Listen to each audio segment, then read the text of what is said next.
చేయి పట్టుకున్నాడట. ఐగుప్తు అంటే ఏంటి? లోకం. లోకంలోంచి మనల్ని రప్పించడానికి ఆయన మన చేయి పట్టుకుంటున్నాడు. ఎందుకు పట్టుకుంటున్నాడు చేయి అంటే, మనం లోకంలోంచి బయటికి రావాలని. ఇంకా మనలో లోకం ఉంటే మనం ఇంకా బయటికి రాలేదని అర్థం. లోకంలోంచి మనం బయటికి రావాలని, లోక ఆడంబరం నుంచి, లోక ఆనందం నుంచి, లోక సంతోషం నుంచి, లౌకిక జీవితం నుంచి మనం బయటికి రావాలని దేవుడు మనం చేయి పట్టుకున్నాడు. అందులోంచి మనం బయటికి రావాలి. మనం లోకంలో ఉన్నామంటే దేవుని ప్రేమ మనలో ఉండదంట. లోక ప్రేమ మీలో ఉంటే దేవుని ప్రేమ మీలో ఉండదు. లోకము దాని ఆశలు గతించిపోవడానికి సిద్ధంగా ఉంది. మనం వింటూనే ఉన్నాం ఎలాంటి కార్యక్రమాలు లోకంలో జరుగుతున్నాయో. ఎక్కడో ఉత్తర ప్రాంతంలో వరదలు వచ్చినాయి, ఆంధ్రాలో వరదలు వచ్చినాయి, మరి ఫారిన్ కంట్రీస్లో చాలా కంట్రీస్లో వరదలు, భూకంపాలు, క్లౌడ్ బర్డ్స్ అని రకరకాలుగా వచ్చి ఊర్లు కొట్టుకొని పోతున్నాయి. ఈనాడు తెలంగాణ ప్రాంతంలో కామారెడ్డి ప్రాంతంలో కూడా పెద్ద వరద, ప్రజలు ఎప్పుడు చూడని వరద ఏర్పడింది. బయటికి రాకూడదు ప్రజలు అన్నారు, అంత భయంకరంగా వరద అక్కడ కూడా కొన్ని ఊర్లు తాండాలు కొట్టుకొని పోయాయట. ఎలాంటి కార్యాలు జరుగుతున్నాయి చూశారా లోకంలో? దీని ఆశ, దీని ఆనందం, సంతోషం అంతా గతించిపోవడానికి సిద్ధంగా ఉంది. అది దేవుని ఉగ్రత. అది గతించిపోతున్నాయి.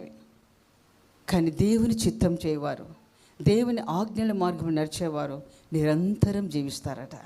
హల్లెలూయా, హల్లెలూయా. ఎప్పుడు ఆయన ఆజ్ఞల మార్గం నడిచినప్పుడు మనం నిరంతరం జీవిస్తాం. మన ఏ తుఫాను వచ్చినా, ఏ సునామీ వచ్చినా మనల్ని కొట్టుకోపోం. మనం స్థిరంగా నిలబడతాం. హల్లెలూయా. కాబట్టి మనము లోకంలోంచి బయటికి రావాలని దేవుడు మనం చేయి పట్టుకున్నాడు.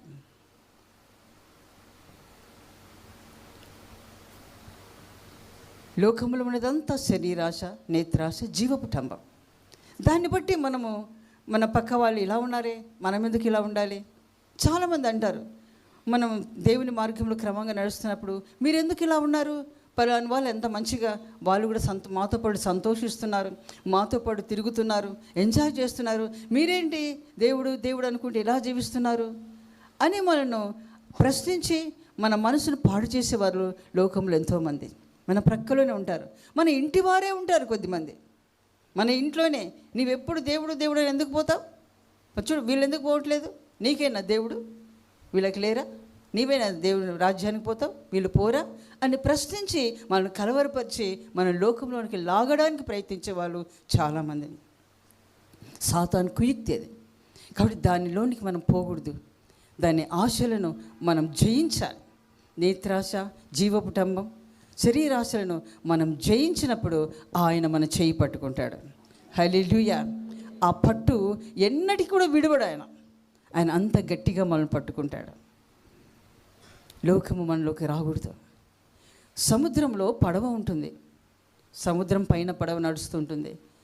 ఆ నీరు సముద్రంలోకి వస్తే ఏమవుతుంది? సముద్రం వణిగిపోతుంది. లోకము సముద్రం లాంటిది. ఈ లోకంలోనే మనం ఉన్నాం, కానీ మనలోకి లోకం రాకూడదు. మనం లోకంలోనే ఉన్నాం, మన చుట్టూ లోకమే, ఎక్కడ చూసినా లోకమే. కానీ ఆ లోకం మనలోనికి రాకుండా మనం కాపాడుకోవాలి. అందుకే దేవుడు లోకం నుంచి మనల్ని ప్రత్యేకపరిచాడు. చేప సముద్రంలో ఉంటుంది, సముద్రం అంతా ఉప్పు నీరే, కానీ చేపలో ఉప్పు ఉండదు. అందరు చేపలు తినేవాళ్ళే కదా, మరి ఉప్పేసి వండుకుంటాం మనం. దాంట్లో ఉప్పు ఉంటే ఎందుకు ఉప్పేస్తాము? చేపలో ఉప్పు ఉండదు. అలాగే మనం లోకంలో ఉన్నప్పటికీ కూడా మనలోకి రోగం రాకుండా మనం కాపాడుకోవాలి. మన లోకంలోంచి ప్రత్యేకించుకోవాలి. మన ప్రత్యేక జనముగా మనం జీవించాలని ఆయన మన లోకం నుంచి పిలిచాడు. ఆయన మనల్ని ఏర్పరచుకున్నాడు. ఎప్పుడు ఏర్పరచుకున్నాడు? తల్లి గర్భంలో పిండముగా రూపింపబడక మునిపే. అది మాత్రమే కాదు, జగత్ పునాది వేయబడక మునిపే మనల్ని ప్రభు ఏర్పరచుకున్నాడు. ఎందుకు? లోకంలో ఒక ప్రత్యేక జీవితం చేయాలని మనల్ని ఏర్పరచుకున్నాడు ఆయన. లోకం మనలో ఉండకూడదు, మనలో కనబడకూడదు. అప్పుడే మీరు లోకమునికి వేలై రక్షణ పొందుడి, మూర్ఖతరమగు ఈ లోకానికి వేరే రక్షణ పొందుడు అన్నాడు. కొరింథీయులకు రాసిన 2వ పత్రిక 6:18 అందరికీ తెలుసు. మీరు లోకం నుంచి ప్రత్యేకించండి, లోక స్నేహం మీకు ఉండకూడదు, అప్పుడు మీరు నా ప్రజలు ఉంటారు, నేను మీకు దేవుడై ఉంటాను అన్నాడు. ఎప్పుడు? లోకంలోంచి మనం ప్రత్యేకించుకున్నప్పుడే ఆయన మన చెయ్యి పట్టుకుంటాడు, మనం ఆయనకు ప్రజలుగా ఉంటాము, ఆయన మనకు దేవుడిగా ఉంటాడు. అప్పుడు నేను మిమ్మల్ని చేర్చుకొందును అనే వాగ్దానం ఇక్కడ రాయబడింది. హల్లెలూయా. ఎప్పుడు మనం చేర్చుకుంటాడు ఆయన? చేర్చుకోవడం అంటే ఎప్పుడు? ఆయన వచ్చినప్పుడు మనల్ని చేర్చుకుంటాడంట ఆయన. ఎప్పుడు? లోకంలో నుండి ప్రత్యేకింపబడి మనం జీవించినప్పుడు, లోకం మనలో కనబడకుండా ఒక ప్రత్యేక జీవితం మనం చేసినప్పుడే ఆయన మనల్ని చేర్చుకుంటాడు. అందుకే మనల్ని చేయి పట్టుకున్నాడు. లోకంలో ఆయనకు మనుషులారా ఎంతోమంది ఘనులు ఉన్నారు, ఎంతోమంది ఘనులు ఉన్నారు, పేరు ప్రఖ్యాతులు కాంచిన వాళ్ళు ఉన్నారు, ధనవంతులు ఉన్నారు. వారెవరిని పట్టుకోలేదు ఆయన, మనల్ని పట్టుకొని దేవుని సన్నిధిలో కూర్చోబెట్టాడు. హల్లెలూయా. మనం ఎంత ధన్యులము. ఎందుకు ఆయన సన్నిధి తీసుకొచ్చి కూర్చోబెట్టాడు ఆయన? రేపటి దినం మనం చేర్చుకోవాలి. అందుకు సిద్ధపరచడానికి లోకంలోంచి పట్టుకొని వచ్చి ఆయన సన్నిధిలో కూర్చోబెట్టి చెక్కుతా ఉన్నాడు మనల్ని. ఆయన రూపంలోనికి మనం రావాలని, ఆయన రూపం మనలో ఏర్పడాలని ఆయన మనం చెక్కుతున్నాడు.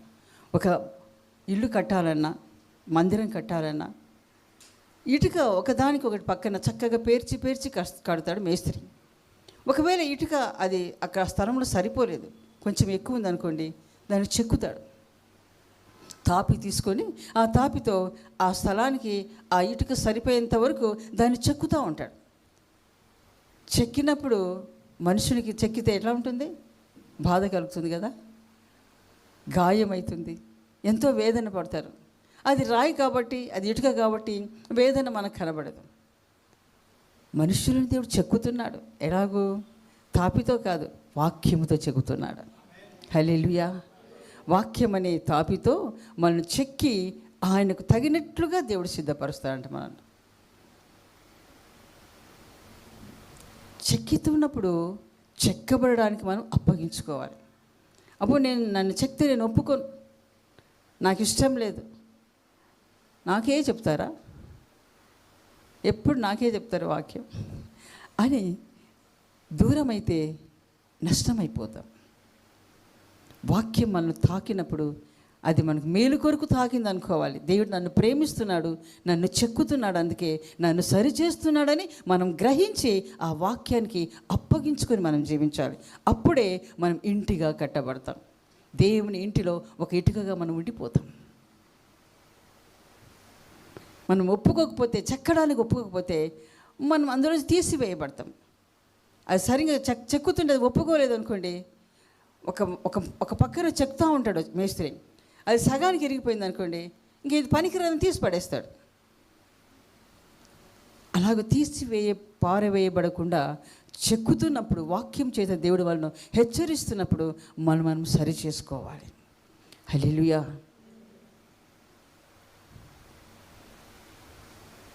అందుకే దేవుడు మన చేయి పట్టుకున్నాడు. మాకు పాస్టర్ డేవిడ్ రాజ్ పాస్టర్, మా ఆత్మీయ తండ్రి, ఆయన అనేవాడు వాక్యం పడుతూ, మీరు ఎవరైనా కొడుతుంటే అంటే వాక్యంతో కొట్టేటప్పుడట ఈ చేయి పట్టుకొని ఈ చేయితో కొట్టాలంట. ఒక చేయి పట్టుకొని ఎవరైతే కొడుతున్నామో వాళ్ళని చేయి పట్టుకొని కొట్టాలంట. అంటే వాళ్ళు పారిపోకూడదు, వాళ్ళు మనం తప్పించుకొని పారిపోకూడదు, మనతోనే ఉండాలి, కానీ కొడుతూ ఉండాలి. అంటే సరి చేయబడుతుండాలి అని మాకు చెప్పేవాడు. మీరు వాక్యంతో చెప్పేటప్పుడు పారిపోతాడు చెప్పకండి, వాళ్ళు నిలబెడతాడు చెప్పండి. చెక్కాలి కానీ వాళ్ళు నిలబడాలి, చెక్కబడాలి, స్థిరపడాలి, లోతుగా నాటబడాలి. హల్లెలూయా. మీ వేర్లు లోతుగా నాటబడాలి. సంఘంలో లోతుగా నాటబడితే అది సునామీ వచ్చినా కదలదు, తుఫాన్ వచ్చినా అది కదలదు. హల్లెలూయా.